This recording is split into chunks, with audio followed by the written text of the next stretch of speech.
Alright guys, let's get into battle number 3 here versus our good old buddy Retronyte. So as you guys know, we decided to do a best 2 out of 3 matches. We both have 1 win on each side. This is the final battle in that little scrimmage, and he's going to lead off here with his Scovillain, and I'm going to lead off here with my water-bred Paldean Tauros. Now, with Tauros onto the field, of course, I am at a little bit of a disadvantage here, especially if I cannot wave crash that Scovillain off to the field. So I'm going to go ahead and swap out here. We're going to go into our Skeledirge. Now, Skeledirge, of course, is a fire ghost type Pokemon, so if I do get hit by any kind of a grass type move, I should be able to survive. However, with this team here, Retro's decided to go for the Sunny Day. Now, Sunny Day, of course, is going to boost up fire-type moves. It's going to allow the Solar Beam without charging prior. And then, of course, it's also going to lower the attack power of the Water-type moves. So we're going to lock in here. We're going to go in for the Torch Song. And Torch Song, of course, is going to raise our special attack every turn that we use it. So one thing you're going to want to take note here is that this team that Retronyte is using is a team that was provided to him by none other than the godfather of Pokemon himself. If you guys don't know who that is, you guys are definitely a youngin'. It is Xenon. And Xenon is just coming back into Wi-Fi battles, and I'm going to be honest with you, I am looking forward to battling Xenon at some point in time. He sent me a challenge request not long ago, and unfortunately, due to life situations, I was not really prepared to be able to do any kind of a battle. So hopefully down the road, we'll actually be able to get a battle Xenon. This is a challenge out to you. So we go for the Torch Song, of course. He swaps out into his Armor Rouge. Definitely a great play on Retro's side, taking that hit like a pro. Now, one thing that you have to take into mind here is that with the Skeledirge, I do have a boosted special attack stat. So if I do go for like a Shadow Ball or something, it should be able to knock out this Armor Rouge. Now, one thing you don't normally see a whole lot of into competitive is the fact of the Destiny Bond. That is just something that I just normally don't ever see. And of course, in this situation here, it actually worked out very well for him. Because I was able to one-hit knock out his Armor Rouge, he actually ended up taking out my Skeledirge, and that is a huge thing here. Because that Skeledirge, I don't know if you guys have seen other Wi-Fi battles with him, I'm able to do some serious work with him, especially by using just that Torch Song to boost our stats. Now at this time, we both decided to go into our next Pokemon here, and both of them are of the Electric type. As you can see here, my Kilowattrel is going to go in and set up that Tailwind, basically trying to boost up the speed stat of all of my Pokemon for a short period of time. Kilowattrel, of course, is able to take no damage from that Electros, and we're actually going to go in and retaliate again with the Air Slash. Now, Air Slash, of course, is not going to be able to do very much to the Electros, but I feel at this point I don't really have like a safe swap in, so we're going to go in. I was thinking about maybe going for the Roost here, but I'm kind of debating at this time in the battle, should I maybe swap out to a different Pokemon? Should I stay in? The idea here to go to the Farigiraf is because I'm thinking I have a really decent special defense. I might be able to take a good hit, and then it might also even activate the Slackberry that is on the Farigiraf. By coming in with Farigiraf, it actually ends up also switching back into the Scovillain on Retronyte's side. And with that being said, of course, I'm not going to get hit by any kind of a move here, not going to be able to activate any of my berry, and that's just going to basically lead me into a situation where I have to try to set up. Now, of course, his Scovillain is going to go for the Sunny Day, thinking that the sun was going to actually disappear. I'm assuming that at some point in time on his team, he probably has an item to boost the time duration of the sun. I think it's a Heat Rock, I think. I went in for the Nasty Plot because, of course, Nasty Plot's going to boost up my special attack stat. In comes the Overheat from the Scovillain, and that is just going to one-shot knock out my Farigiraf. Now, of course, I'm thinking at this point, okay, it's about 150 base damage. There's the boost from the sun. I probably didn't have a big leg to stand on there. So really at this time, I only have about 4 other Pokemon left. I'm deciding to go back into the Kilowattrel because I'm thinking at this time I can maybe outspeed that Scovillain, get the Air Slash, maybe get some damage off. Luckily, he doesn't swap out, but unfortunately for me, I actually end up missing, and I get a Flamethrower to the face, Kilowattrel is just going to get knocked out by that, basically causing 3 of my Pokemon to faint in this battle. Only with 3 Pokemon remaining, we got the Mabostiff, the Tinkaton, and the Tauros. Now, one thing you don't want to do is go with the Tinkaton, of course, because it's a Steel type. You're going to get some damage from the fire, so I'm going to go back into my Paldea and Tauros here. Just because at this time I'm thinking I'm probably going to have to do something major to try to take this thing out. I'm either going to go for the close combat or the wave crash. At this time I'm actually going to go in for the wave crash, and that's actually going to do a lot of more damage than I thought it would be. So in the event of future battles, if I see a Scovillain, I'm just going to go for the wave crash with the Water Tauros, because quite frankly, I did not realize that thing didn't have a decent defense stat. So this could have all been avoided with the losses if I had just attacked straight away with the Paldea and Tauros. However, my fear of taking like a grass type move right off the bat was a lot higher than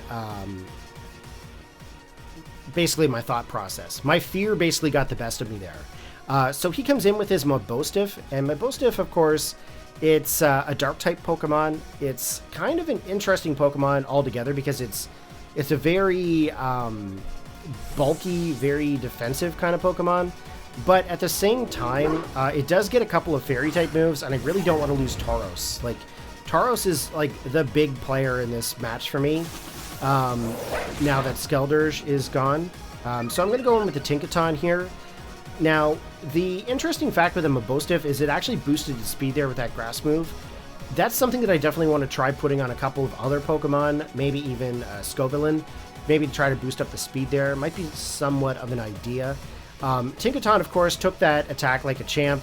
Doesn't really get any massive amounts of damage because it's type resistant. So he's going to withdraw his Mabostiff. He's going to go back into the Electros. Now, this is one other fear that I had. The fact of the flamethrower on the Electros, because there's really not a whole lot that Tinkaton can do to this thing. If you actually take a look at the attacks here, all of the moves are effective except for the Gigaton Hammer, and that's basically your signature attack there. So I basically have to swap at this point. I'm going to go back into the Tauros, and Tauros is mainly going to go back onto the field just mainly because I know I'm going to take that flamethrower. However, at this time, I'm also hoping that he doesn't out-predict me and get like an electric type move off. Now, we get the Intimidate off onto the Electros. Of course, that's not really going to matter in this situation. Tauros taking that like a champ. Thankfully, there is no burn, which is awesome. So I really have only 2 plays here. I can either go for the Wave Crash or I can go for the Raging Bull. If you guys don't know what Raging Bull is, it takes on the typing of the Tauros that it is. So if it was a Fire Tauros, it'd be Fire type. If it was a Water one, which it is, it'd be a Water type move. Now, we ended up taking out the Electros here, and in comes the next Pokemon. Now, I'm going to be honest with you, I'm pretty sure that the Pokemon that's coming in kind of had me worried during this match. I haven't really battled a whole lot of people that have great tusks, and I didn't really know what to expect from it. Like, quite frankly, the fact that this is one of those Paradox Pokemon, I figured that the stats might be a little bit crazier. So with my attack stat, not my attack stat, with my hit points where it was at, I decided I was going to go in for the Terra Water onto this here. I basically wanted to drop the fighting, get the boost from the Water type move, and I wanted to go in for the Wave Crash here. Now, this was a huge play in the battle. Both of us were like, oh man, like, Corey, you did this, man. Like, that was an awesome play. You predicted it great. And I'm like, yeah, man, like, this is like, I was so pumped up here. Like, my heart was just going, and I'll be honest with you, like, that Tauros was the major player here. And I was so blessed to be able to still have him in this battle. So now we are both down to our last 2 Pokemon. And as you guys can see, I'm going to send out my Mabostiff. And he has a Mabostiff on his team, and he's going to send out Tinkaton, and I have a Tinkaton on our team.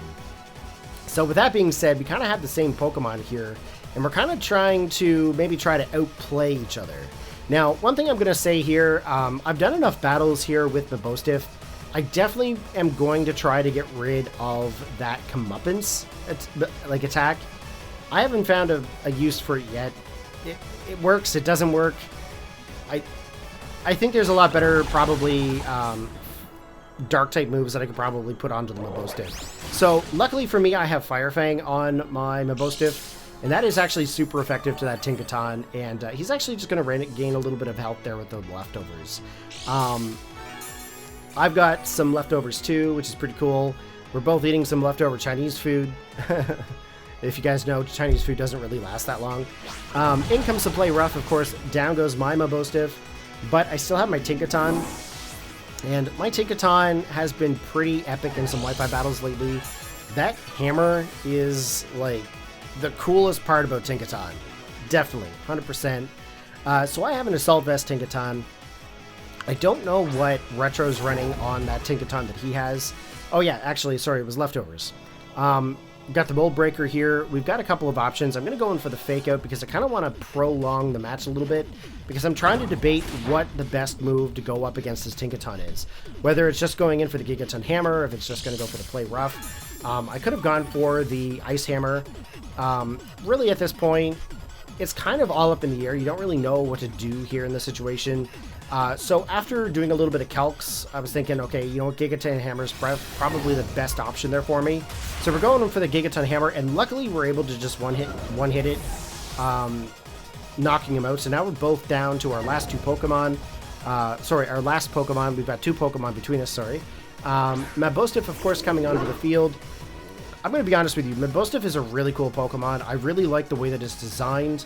It kind of hurts me a little bit to try to do this to it, but obviously at this point, the Play Rough is probably the best thing to do to it, just to get it knocked out. So, I do have to say, though, that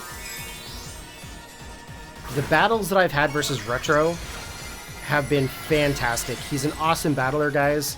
He knows what he's doing. I'm going to put a link in the description below so you guys can check him out. Be sure to check him out, guys. Sub to his channel. He's uploading Wi-Fi battles and Showdown and a whole bunch of different things. So we going for the Play Rough here. He's gone for the Terra Psychic, which is kind of interesting.